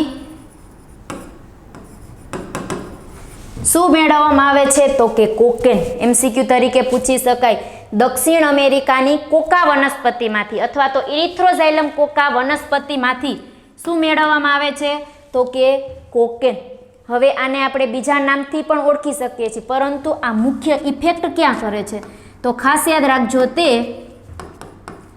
ચેતાપ્રેષક આપણા બોડીની અંદર આપણે આગળ ભણી ગયા છીએ 11th અંદર. આપણું જે ખાસ કરીને ચેતાતંત્ર છે એની અંદર ચેતાપ્રેષક દ્રવ્ય ડોપામાઇન ના ખરેખર વહનમાં મહત્વનો ભાગ ભજવે છે. ખાસ ક્લિયર કરજો, ચેતાપ્રેષક દ્રવ્ય ન્યુરોટ્રાન્સમીટર તરીકે આપણે ચેતાપ્રેષક દ્રવ્યની અંદર ડોપામાઇનના વહનમાં મહત્વનો ભાગ ભજવવા માટે કોણ જવાબદાર છે? તો કે છે કોકેન. એના આપણે અન્ય નામ પણ ફોલો કરી લઈએ, જેને શું કહેવામાં આવે છે? કોક અને અથવા તો એને ક્રેક તરીકે પણ ઓળખવામાં આવે છે. આ એના અન્ય નામ છે. બરાબર, ઘણી વખત તમને પૂછી શકાય. પ્લસ હવે આની મુખ્ય અસર શું થાય છે? તો આપણું જે મધ્યસ્થ ચેતાતંત્ર છે, ખાસ સમજો, મધ્યસ્થ ચેતાતંત્રને પોતે શું કરે છે? તો કે ઉત્તેજે છે. મધ્યસ્થ ચેતાતંત્રને ઉત્તેજે છે. પ્લસ મધ્યસ્થ ચેતાતંત્રને ઉત્તેજવાને કારણે કે ઉત્તેજક દ્રવ્ય તરીકે વર્તે છે અને ઉત્સાહમાં વધારો કરાવે છે અથવા તો ઉલ્લાસની અનુભૂતિ કરાવે છે. જોજો, ઉલ્લાસની અનુભૂતિ કરાવે છે, પ્લસ ઉર્જામાં વધારો કરે છે અને પ્લસ એવું કહી શકાય કે ભ્રમ કે માયાજાળ તરીકે પણ પોતે ઓળખાય છે. કોણ? કોકેન. જનરલી મધ્યસ્થ ચેતાતંત્રને તો ઉત્તેજે જ છે, ઉલ્લાસની અનુભૂતિ કરાવે છે, ઉર્જામાં વધારો કરે છે, એટલે પોતે ભ્રમ કે માયાજાળ તરીકે પણ પોતાનું જે ગુણ છે એ દર્શાવે છે. તો આવું ભ્રમક પ્રેરનાર વનસ્પતિ અન્ય કઈ? તો એના માટે આપણે ઘણી વખત એમસીક્યુમાં પૂછી શકાય અને આઈ થિંક તમે સાંભળેલું પણ હશે. ખાસ કરીને એક તો ધતુરો અને બીજું એટ્રોપા બેલાડોના.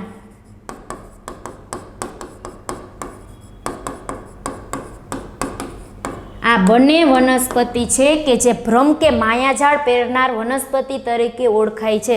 ધતુરો અને એટ્રોપા બેલાડોના. એમસીક્યુ અહીંયાથી મોસ્ટ ઇમ્પોર્ટન્ટ પૂછાવાની શક્યતા સૌથી વધુ. પ્લસ ખાસ યાદ રાખજો, આ જે કોકેન અથવા જે ક્રેક અથવા જે કોક આ જે છે એ જનરલી ઘણી વખત એવા પ્રકારના પણ આપણા બોડીમાં સિમ્ટમ્સ જોવા મળે છે કે જેમાં એવું કહી શકાય કે અનિદ્રા. જોજો, એ સિમ્ટમ્સ તમને થોડા ક્લિયર કરાવી દઉં જેથી કરીને એક્ઝેક્ટ કન્સેપ્ટ ખ્યાલ આવે. મે બી ક્યાંક તમારે એમસીક્યુ ક્લિયર કરવાનો હોય તો. એક તો અનિદ્રા, પ્લસ ભૂખને અવરોધે સિમ્ટમ્સ. અનિદ્રા, ભૂખને અવરોધે, પ્લસ આપણું જે માથું, ઘણી વખત આપણે એવું બોલતા હોય છે કે માથું દુખે છે, પરંતુ આમાં સખત માથું દુખવું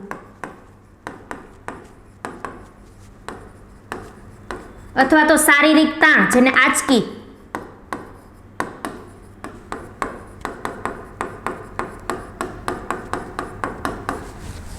અનિદ્રા, ભૂખને અવરોધે, સખત માથું દુખાવો, પ્લસ આપણે જનરલી ઘણી વખત બહુ જોયું હોય એવું કે મીન્સ કે આલ્કોહોલ લઈ અને લથડિયા ખાતો માણસ, આપણે એમ કહીએ કે આને વધુ પડતો પી લીધો છે, આવું એવું સામાન્ય આપણે બોલતા હોય છે.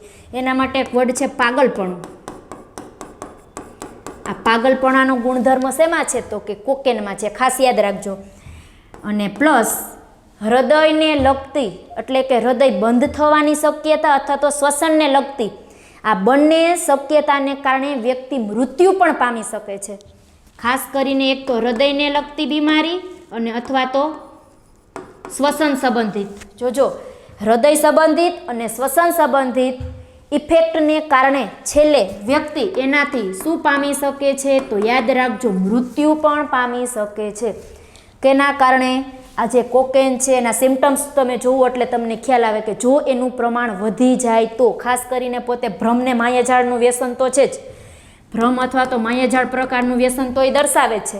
માટે આ પ્રકારના સિમ્ટમ્સથી એવું કહી શકાય કે કોકેન એ વ્યક્તિ માટે નુકસાનકારક તો છે જ.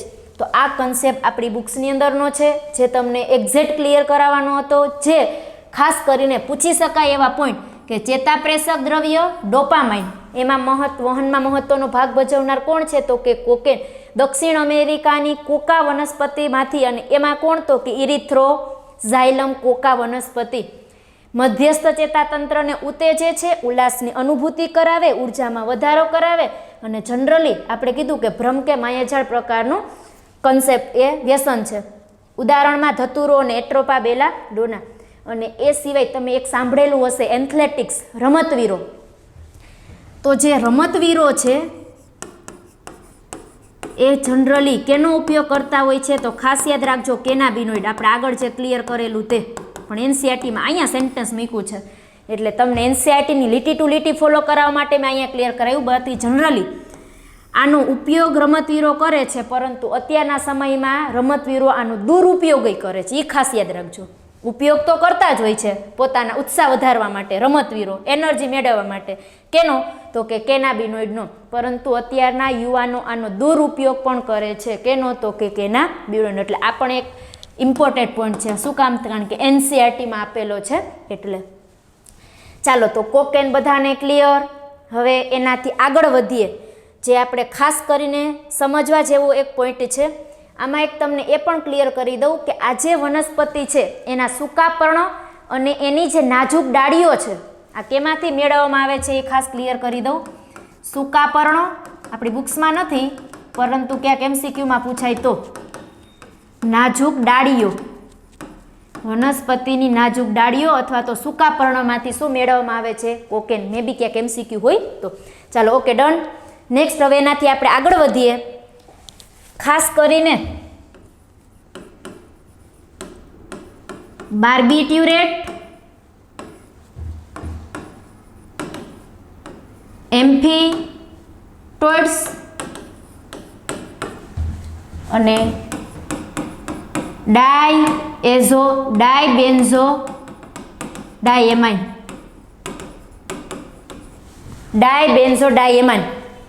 આ જે બાર્બિટ્યુરેટ, એમ્ફીટોઇડ્સ અને બેન્ઝીપાઇન છે એ ત્રણેય એક પ્રકારની ડ્રગ્સ છે. જોજો, આ જે ત્રણેય છે એ શું છે તો કે ડ્રગ્સ છે. હવે આ જે ત્રણેય છે એ ડ્રગ્સનો ઉપયોગ ક્યાં કરવામાં આવે છે તો કે જે વ્યક્તિને કોઈને મગજની બીમારી છે, જોજો, જે કોઈ વ્યક્તિઓને મગજની બીમારી છે તો એ મગજની બીમારીને જે પીડા છે એ પીડાને હળવી કરવા માટે કોઈ પણ દર્દીને આપવામાં આવતી ડ્રગ્સ. આ સિવાયની અન્ય ઘણી બધી છે, પણ આપણી બુક્સમાં 3 છે: બાર્બિટ્યુરેટ, એમ્ફીટોઇડ્સ અને ડાયબેન્ઝોએમાઇડ્સ. આ જે બધી ડ્રગ્સ છે એનો મગજની બીમારીને લગતા સિમ્ટમ્સમાં આપવામાં આવે છે, પરંતુ ખાસ કરીને એવું કહેવાય છે કે હતાશા અને અનિદ્રા. જોજો, આ ત્રણેય માટે કોમન શું છે તો યાદ રાખજો, આ ત્રણેય માટે કોમન છે હતાશા એટલે ડિપ્રેશન અને અનિદ્રા. કારણ કે અનિદ્રા એટલે કે નીંદર ન આવી, અને આપણે કદાચ તમને અનુભવ હશે, તમે ઘણી વખત વધારે ટાઈમ ઉજાગરો કરી અને તમે વાંચતા હશો, પછી તમારા મગજમાં કેટલું યાદ રહ્યું અને કેટલું ન રહ્યું એનો તમને બધાને અનુભવ હશે. અને અથવા તો કન્ટિન્યુ 2 કે 3 દિવસ જાગો, દિવસ અને રાત, પછી તમારું માઇન્ડ કેવું કામ કરે છે ને ક્યારેક અનુભવ કરજો એટલે ખ્યાલ આવશે. તો હતાશા એઝ એ ડિપ્રેશન અને પ્લસ ઇન્સોમનિયા એઝ એ અનિદ્રા, બેના ઇંગ્લિશ વર્ડ આપેલા છે, ઇન્સોમનિયા અને ડિપ્રેશન. એ બંને કન્ડિશનમાં આ પ્રકારની ડ્રગ્સ આપવામાં આવે છે. હવે ખરેખર આ કેના માટે છે તો આ ઉત્સાહવર્ધક ગોળી છે. કેવી ગોળી છે? ઉત્સાહવર્ધક ગોળી. એટલે કે ઊંઘ, જોજો આ કેના માટે છે? સોરી, ઉત્સાહવર્ધક ગોળી આ ઊંઘ માટે છે. એટલે ઉત્સાહવર્ધક ન કહેવાય, એને આપણે કેના તરીકે ઓળખશું? શાંતિ બક્ષે, શાંતિ બક્ષનાર સંશ્લેષિત ઔષધ છે. બાર્બિટ્યુરેટ છે ઊંઘ માટે છે, એટલે શાંતિ બક્ષનાર સંશ્લેષિત પદાર્થ ઔષધ છે. પરંતુ ઉત્સાહવર્ધક કોને કહેશું? જે જાગરણ માટે. ઉત્સાહવર્ધક ગોળી ખાસ કરીને જે વ્યક્તિઓને જાગરણ માટે લેવામાં આવતી ડ્રગ્સ, જેને કહેવામાં આવે છે એમ્ફીટોઇડ્સ, MCQ તરીકે ખાસ યાદ રાખજો. પ્લસ આની અસર છે ને કોકેનને મળતી આવે છે. આની જે અસર છે કોને મળતી આવે છે? કોકેનને મળતી આવે છે. આના સામાન્ય કોઈ સિમ્ટમ્સ કે સ્પષ્ટ ક્લિયર થયેલા નથી એઝ એ એમ્ફીટોઇડ્સ. બાર્બિટ્યુરેટ ક્લિયર થઈ ગયું, શાંતિ બક્ષનાર ઊંઘ તરીકે. અને જનરલી છે ને આ એમ્ફીટોઇડ્સ કરતાં જે બાર્બિટ્યુરેટ છે ને એની અસર કોને મળતી આવે છે? તો કે કોકેનને મળતી આવે છે. એમ્ફીટોઇડ્સ તમારી બુક્સમાં મે બી કદાચ કંઈ આપેલું હોય તો જોઈ લેજો, પરંતુ બાર્બિટ્યુરેટ છે ને એની અસર કોને મળતી આવે છે? તો કે કોકેનને મળતી આવે છે. એ પોઈન્ટ બહુ ક્લિયર કરવાની જરૂર નથી. મેઇન શાંતિ બક્ષનાર અને ઊંઘ માટે બાર્બિટ્યુરેટ, ઉત્સાહવર્ધક ગોળી જાગરણ માટે કઈ છે? તો કે એમ્ફીટોઇડ્સ. તો હવે આ ડાયબેન્ઝોએમાઇન કેના માટે છે? આ છેલ્લી જે લાસ્ટ ડ્રગ્સ છે એ કેના માટે છે? તો ખાસ કરીને એવું કહેવાય છે સ્લીપિંગ. હવે સ્લીપિંગ એટલે જનરલી ઊંઘવા માટે જ થાય. અને અસ્વસ્થતા માટે, એટલે કે શરીરના કાર્યોને થોડાક શું કરી દે છે? ધીમા પાડી દે છે. જનરલી આપણા મગજની અંદર રહેલું એક કેમિકલ, જોજો ઘણી વખત ઉપયોગ MCQમાં પૂછાય છે, GABA, જેને કહેવાય એનું full form gamma amino butyric acid. મગજની અંદર રહેલું એક કેમિકલ છે, એની અસરની માત્રાને વધારે છે. કોણ? આ જે ડાયબેન્ઝોએમાઇન જે છે તે. તો જનરલી ડાયબેન્ઝોએમાઇન, આપણે 2 વખત ડાય લખી નાખ્યું છે, ડાયબેન્ઝોએમાઇન. તો આ જે ડ્રગ્સ છે સ્લીપિંગ અને પ્લસ અસ્વસ્થતા તરીકે કાર્ય કરે છે, એટલે અમુક કાર્યોને ધીમા પાડી દે છે.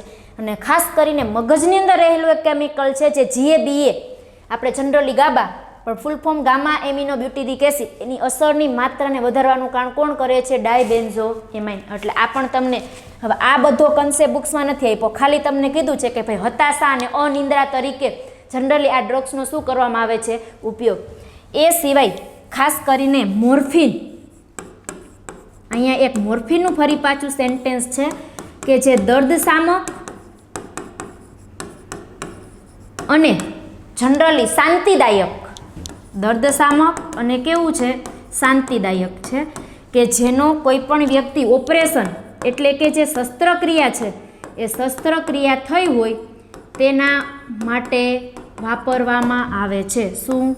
મોર્ફિન. એટલે આ કન્સેપ્ટ અહીંયા વળી એક લીટી NCERT વાળે છોડી છે મોર્ફિનની. બાકી જનરલી આનો કન્સેપ્ટ આપણે મોર્ફિનમાં સ્ટાર્ટિંગમાં અફીણમાંથી જે વ્યુત્પન્ન મળતું તેમાં તમે ક્લિયર કરી શકો. નેક્સ્ટ, એ સિવાય જનરલી જે ભ્રમ કરનાર વનસ્પતિ છે એ વનસ્પતિ પ્લસ એના બીજ અને અથવા તો ફળ, જેનો ઉપયોગ અત્યારે આપણે કેના તરીકે કરીએ છીએ? તો ખાસ કરીને ઔષધ તરીકે. પછી એ સિવાય આપણે જે ડેકોરેશન માટે, ઘણી બધી જગ્યાએ આપણે એનું ડેકોરેશન માટે પણ અમુક પુષ્પનો ઉપયોગ કરતા હોઈએ છીએ. અને અનુષ્ઠા. આ ત્રણેય જગ્યાએ આપણે જનરલી આ ભ્રમ કરનાર જે વનસ્પતિ, ભ્રમ કે માયાજાળ પ્રકારની જે વનસ્પતિ છે એના વનસ્પતિ બીજ કે ફળનો શું કરીએ છીએ? આપણે ઉપયોગ કરીએ છીએ, પુષ્પ. અને જો એવું પણ કહી શકાય કે આ બધી વનસ્પતિનો ચિકિત્સા સિવાય, એટલે કે જે ચિકિત્સા તંત્ર છે એ ચિકિત્સા તંત્ર સિવાય જો બીજે ક્યાંય જગ્યાએ એનો ઉપયોગ કરવામાં આવે, પણ એ ઉપયોગ કેવી રીતે અથવા તો કેટલી માત્રામાં, એ સમજવું બહુ જરૂરી છે. કેટલો લેવો અને કેટલી માત્રામાં, એને આધીન જો અન્ય ઉદ્દેશ્યથી બીજી જગ્યાએ એનો ઉપયોગ કરવામાં આવે એટલે કે ચિકિત્સા તંત્ર સિવાય, તો ખાસ યાદ રાખજો જે મનુષ્ય છે એ મનુષ્યની અંદર થતી સામાન્ય કેવી ક્રિયાઓ, તો કે દેહધાર્મિક, રાસાયણિક અને જૈવિક જે પણ આપણા બોડીમાં થાય છે બધી જ ક્રિયા એને શું પહોંચે છે, તો કે વિક્ષેપ. અને ત્યારે એવું કહેવાય કે આ ડ્રગ્સનો શું થઈ રહેલો છે, તો કે દુરુપયોગ. સામાન્ય રીતે આપણે જનરલી કીધું કે ભાઈ વનસ્પતિ બીજ, ફળ કે પુષ્પ છે, ભ્રમ પેદા કરનાર વનસ્પતિ છે, અને ઔષધ તરીકે, કોઈ પણ ડેકોરેશન તરીકે આપણે ઔષધ તરીકે અને અનુષ્ઠાનમાં આપણે એનો ઉપયોગ કરીએ છીએ. પરંતુ જો એનો ચિકિત્સા તંત્ર સિવાય કોઈ પણ જગ્યાએ જે બિનજરૂરી જગ્યાએ એનો ઉપયોગ થાય, તો એવું કહી શકાય કે કેટલી માત્રામાં ને કેવી રીતે લેવામાં આવેલો છે, તો મનુષ્યની અંદર થતી જે દેહધાર્મિક ક્રિયાઓ છે, રાસાયણિક, જૈવ રાસાયણિક જે પણ કંઈક આપણા બોડીમાં થતી ક્રિયાઓ છે, એ ક્રિયાઓમાં શું થશે, તો કે આક્ષેપ, વિક્ષેપ ઊભો થશે, અને જેના કારણે એવું કહી શકાય કે આ ડ્રગ્સનો દુરુપયોગ થઈ રહેલો છે. તો આપણી બુક્સની અંદરનો આવો કંઈક કન્સેપ્ટ આપેલો છે. તો એનસીઈઆરટીની લીટી ટુ લીટીને ફોલો કરવાની જ છે, એને તો હું ક્યાંય તમને છોડાવીશ જ નહીં.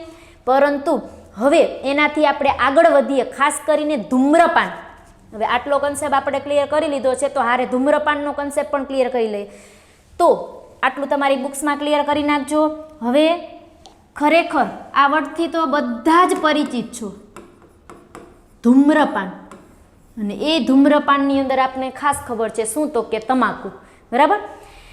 અત્યારના સમયમાં એવું કહેવાય છે કે 400 વર્ષ,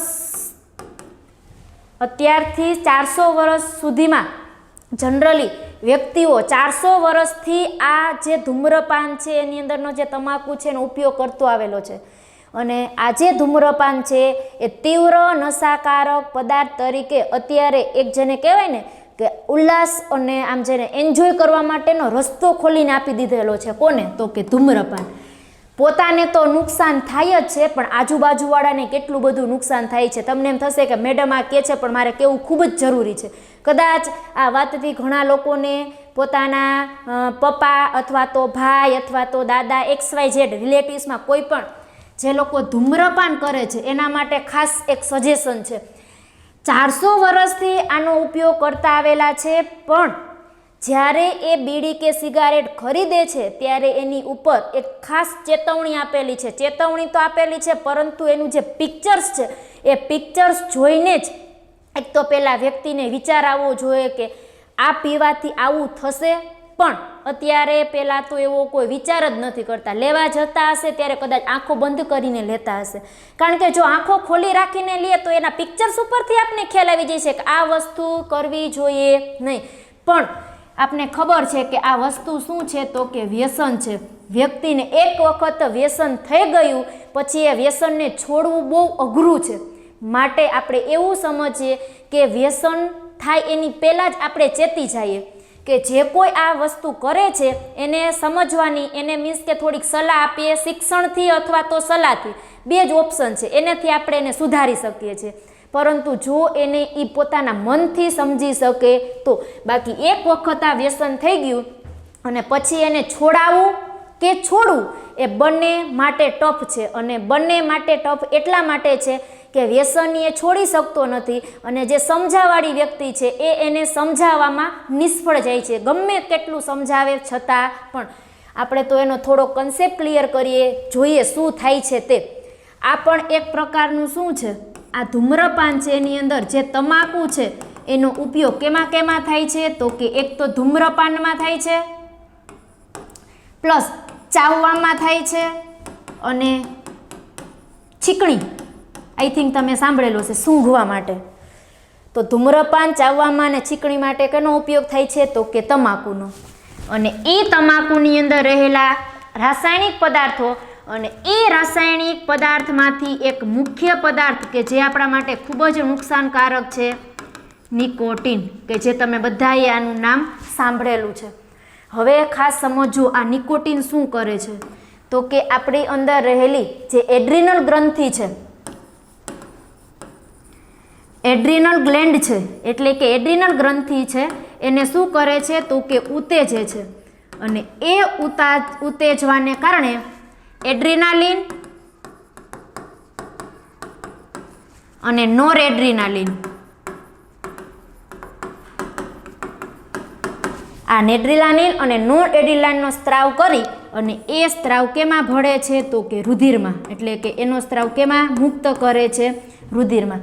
હવે આપને ખ્યાલ છે કે જો એ રુધિરમાં મિક્સ થાય એટલે કોને કોને નુકસાન કરે તો એક તો રુધિરનું દબાણ વધે, ખાસ સમજો, એક તો રુધિરનું દબાણ વધે અને પ્લસ રુધિરનું દબાણ વધવાથી બીજી કેને ઇફેક્ટ થશે તો કે કાર્ડિયોવાસ્ક્યુલર સિસ્ટમ. એટલે જનરલી આ જે રુધિર છે એની અંદર એડ્રિનાલિન અને નોરએડ્રિનાલિનનો સ્ત્રાવ ભળે છે, કેના કારણે આ નિકોટિન ત્યાં પહોંચે છે રુધિરની અંદર, એટલે હૃદય સંબંધિત અને પ્લસ રુધિર સંબંધિત સમસ્યા ઊભી થઈ છે. એક તો હૃદય સંબંધિત અને ખાસ કરીને રુધિરમાં વધારો. તો આ પ્રકારના સિમ્ટમ્સ આપને આમાં જોવા મળે છે. પ્લસ એવું પણ કહી શકાય કે આ જે નિકોટિન છે એ બોડીમાં એન્ટર થયા પછી, એટલે કે જે લોકોને ધૂમ્રપાન તમાકુનું વ્યસન છે તે લોકોને જનરલી ફેફસા, ગળું એટલે કે ફેફસામાં, ગળામાં અને મૂત્રાશય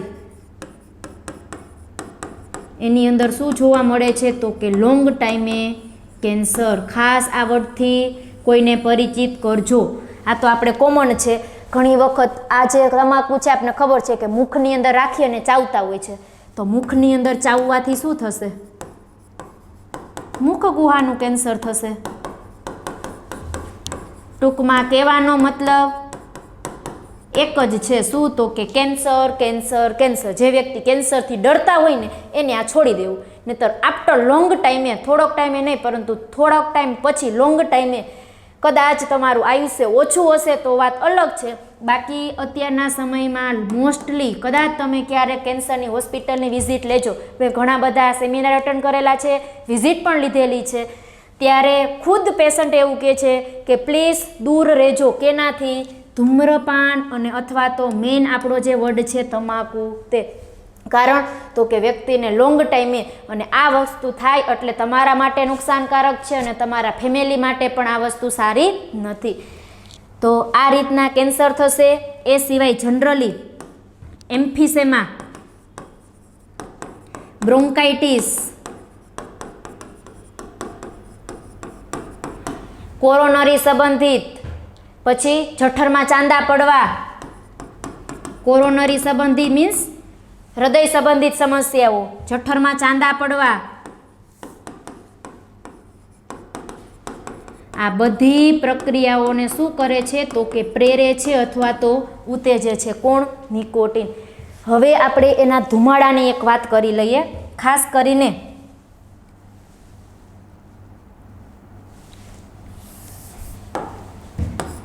એના ધુમાડામાં રહેલો કાર્બન મોનોક્સાઇડ, જોજો CO, કાર્બન મોનોક્સાઇડ. હવે આ કાર્બન મોનોક્સાઇડ શું કરે છે તો કે આપણા બોડીની અંદર જે હિમોગ્લોબિન હોય ને એ હિમોગ્લોબિનની અંદર આપણે છૂટું પાડીએ એટલે હિમ પ્લસ ગ્લોબિન. તો કે જે હિમ છે એટલે કે હિમનું જે ખરેખર સાંદ્રતા છે એ સાંદ્રતાને શું કરી દેશે તો કે ઘટાડી દેશે. એટલે કે હિમની જે કાર્યક્ષમતા છે એને ઘટાડી દે છે. હિમની કાર્યક્ષમતામાં શું કરે છે? ઘટાડો. જેથી કરીને આપણા બોડીની અંદર O2નું પ્રમાણ શું થઈ જાય છે તો કે ઓછું થઈ જાય છે, અથવા તો O2ના પ્રમાણની આવશ્યકતા રહે છે. O2નું પ્રમાણ ઘટી જાય છે. કારણ તો કે હિમની કાર્યક્ષમતા શું કરી દીધી? ઘટાડી દીધી. કેના કારણે? તો કે નિકોટિનમાં રહેલો CO છે એ આપણા બોડીની અંદર O2 સાથે શું કરે છે તો કે એની કાર્યક્ષમતાની સાથે સંયોજાય અને કાર્યક્ષમતાને ઘટાડી દેશે, જેના કારણે આપણા બોડીમાં O2નું પ્રમાણ શું થઈ જશે તો કે ઓછું. તો આ રીતે જનરલી આપણે ધૂમ્રપાનનો કન્સેપ્ટ ક્લિયર કરી શકીએ. અને પ્લસ આપણે જે ખાસ કીધું તે કાનૂની ચેતવણી, કે જ્યારે પેકેટને ખરીદવા જાય છે ત્યારે એ વ્યક્તિ એની ઉપરનું જે ચિત્ર છે એને જોવે છે અને કાનૂની ચેતવણી લખેલી છે, એના માટે જોખમ છે, એને ચેતવણી આપે છે, છતાંય એ વસ્તુને ફોલો કરતા નથી. તો ખાસ યુવાનો અને વૃદ્ધોની અંદર જે આ ઇફેક્ટ એટલે કે જોખમ જોવા મળે છે, આ જે ખરાબ વૃત્તિ જોવા મળે છે, એને રોકવા માટે, એને અટકાવવા માટે, એને સારા રસ્તે લઈ જવા માટે સ્ટાર્ટિંગમાં કીધું 2 જ વસ્તુની જરૂર છે, એક તો શિક્ષણ અને બીજું સલાહ. એટલે કે શિક્ષણ અને સલાહથી આપણે એને સાચા રસ્તે દોરી જઈ શકીએ છીએ, પણ જો સામેવાળી વ્યક્તિના મગજમાં ઉતરે તો. અધરવાઇઝ આપણે એ વ્યક્તિને શિક્ષણ, અત્યારે આપણે વિચારો ને, જે એજ્યુકેટેડ છે, શિક્ષણ છે, કોલેજિયન છે, એ જ પેલા પાન ફાંકીની દુકાને ઊભા રહીને સિગારેટ ફૂંકતા હોય છે, તો શું એ શિક્ષિત નથી? છે, પણ એને જે સલાહ છે એ સલાહ આપવાની જરૂર છે, પણ એ સલાહ લેવા માટે તૈયાર નથી, કારણ કે પોતે પોતાના યુવાનીના મોજ શોખમાં છે. પરંતુ બાળકો યાદ રાખજો કે મોજ શોખ થોડાક સમય માટે હોય, આફ્ટર લોંગ ટાઈમ તમારા બોડી માટે એ ખરાબ વૃત્તિ છે, અને એક વખત વ્યસન થઈ ગયું પછી એ વ્યસનને છોડવું ખૂબ જ તકલીફ છે. કારણ તો કે જનરલી તમને ખ્યાલ હોય તો આલ્કોહોલ છે, એ આલ્કોહોલ છોડાવવા માટે અત્યારે ઘણા લોકો દવા લેતા હોય છે કે આલ્કોહોલની ટેવ છૂટી જાય, પરંતુ એ જ્યારે પોતે લેશે ત્યારે શરૂઆતમાં એને શું થશે, આપને ખ્યાલ છે કે આલ્કોહોલ જ્યારે આપણા બોડીમાં એન્ટર થશે ને, એટલે આલ્કોહોલનું ઓક્સિડેશન થઈને આલ્ડીહાઇડ બને છે, અને પછી આલ્ડીહાઇડનું ઓક્સિડેશન થઈને એસિડ બને છે. પરંતુ એ જે દવા લેશે એ વ્યક્તિના બોડીમાં આલ્ડીહાઇડ બનશે, એમાંથી પછી એસિડ નથી બનતું. ડાયસલ્ફિરમ, કદાચ તમે નામ સાંભળેલું હોય તો, અત્યારે તો એ સિવાય ઘણી બધી મીન્સ કે મેડિસિન અવેલેબલ હશે, પરંતુ મને એક નામ યાદ છે, ડાયસલ્ફિરમ, કે જે આલ્કોહોલ છૂટવા માટે દવા લેવામાં આવે છે. હવે જ્યારે એસિડ નહીં બનવા દે, આલ્ડીહાઇડ બનશે, અને એ સમયે વ્યક્તિના બોડીમાં અમુક પ્રકારના સિમ્ટમ્સ, એઝ એ પોતાને ચક્કર આવવા, વોમિટ થવી, ઉબકા આવવા, એટલે એના પ્રત્યે પોતાને થોડીક અરુચિ જાગશે, અને અરુચિના કારણે વ્યક્તિ કદાચ એ લતને શું કરી દે છે, છોડી દે છે. એટલે અત્યારે ઘણા લોકો આલ્કોહોલને છોડવા માટે દવાનો ઉપયોગ કરતા હોય છે. આપણે આની અંદર આગળ ઇન ફ્યુચર આગળના પ્રીવિયસ લેક્ચર્સની અંદર વાત કરશું કે જે બંધાણી પરાધીનતા છે, એ વ્યક્તિ કેવી રીતના પોતાની આ આદતને બંધાણી કરી દે છે, વ્યસની બનાવી દે છે, તો એ વ્યસની ન બને એના માટે એને કયા પગલાં લેવા જોઈએ, બરાબર? તો આપણે પ્રીવિયસ લેક્ચર્સની અંદર ક્લિયર કરશું. લાસ્ટ આપણે ધૂમ્રપાન સુધીનો અહીંયા રાખીએ. હવે આ તમને કાંઈ રિપીટ કરવાની જરૂર નથી, મેઇન કન્સેપ્ટ અહીંયા ફોકસ કરવાનો છે કે જે તમાકુ છે એની અંદર જનરલી કેવો પદાર્થ કીધો, રાસાયણિક પદાર્થ નિકોટિન, જે એડ્રિનલ ગ્રંથિને ઉત્તેજિત કરી એડ્રિનાલિન ને નોર્ડ્રેનાલિનનો સ્ત્રાવ કેમાં કરે છે, રુધિરમાં, અને રુધિરમાં કરવાથી રુધિરનું દબાણ શું થશે, વધશે, જેના કારણે હૃદય સંબંધિત સમસ્યાઓ પણ એમાં જોવા મળે છે. એ સિવાય ખાસ કરીને મુખમાં ચાવવાથી મુખગુહાનું કેન્સર, ફેફસા, ગળા, મૂત્રાશયની અંદર પણ કેન્સર ફેરી શકાય, એમ્ફિસેમા, બ્રોન્કાઇટિસ, કોરોનરી ડિઝીઝ, જઠરમાં ગાંઠ, આ બધા સિમ્ટમ્સને પ્રેરે છે. અને ધુમાડામાં રહેલો કાર્બન મોનોક્સાઇડની વાત કરીએ તો જે હિમની કાર્યક્ષમતા છે, O2ની સંયોજવાની કાર્યક્ષમતા છે, એને શું કરી દેશે, ઘટાડી દેશે. એટલે આપણા બોડીમાં ઓક્સિજનની શું થશે, ઉણપ સર્જાશે. તો આ પ્રકારના સિમ્ટમ્સ એઝ એ કેના માટે અથવા તો કન્સેપ્ટ છે તો કે ધૂમ્રપાન. આ વસ્તુ તમે વાંચીને પણ કરી શકો, છતાં પણ તમને બેઝિક NCERTનો આખો કન્સેપ્ટ ક્લિયર કરાયેલો, જેથી કરીને તમે આરામથી કોઈ પણ રેફરન્સ બુકને અથવા તમારા MCQને સોલ્વ કરી શકો. ચાલો અહીંયા સુધીનું આજે આપણે રાખીએ. નેક્સ્ટ લેક્ચરમાં, પ્રીવિયસ લેક્ચર્સની અંદર હજી આપણે આનો જે થોડોક ટોપિક બાકી છે એ ક્લિયર કરશું, એટલે પછી તમારું ચેપ્ટર કમ્પ્લીટ. ચલો અહીંયા સુધી રાખીએ. ઓકે, બાય બાય, આવજો.